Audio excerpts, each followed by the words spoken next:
jumping straight in and getting straight to it. We're covering and summarising Tony Robbins' Unlimited Power.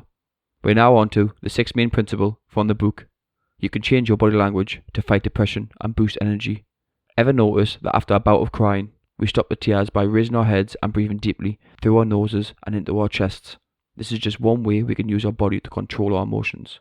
Another adjustment to your body can provide you with new energy when you're feeling tired.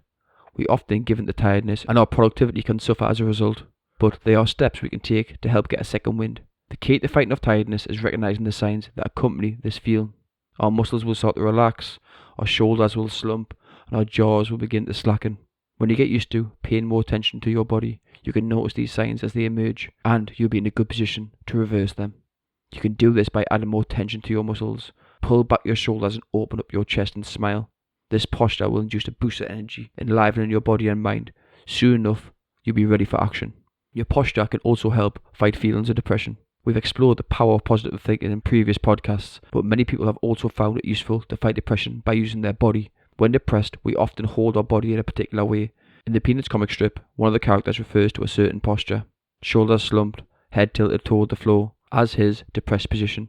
He says that this position is ideal for gloominess, because if he straightened up and looked out at the world, he'd feel better and would no longer be able to enjoy his depression. There's a lot of truth to this. By simply raising your head and breathing deeply, your chest will open up and you'll move with more energy. And once you start doing that, and it's only a matter of time before the depression fades away.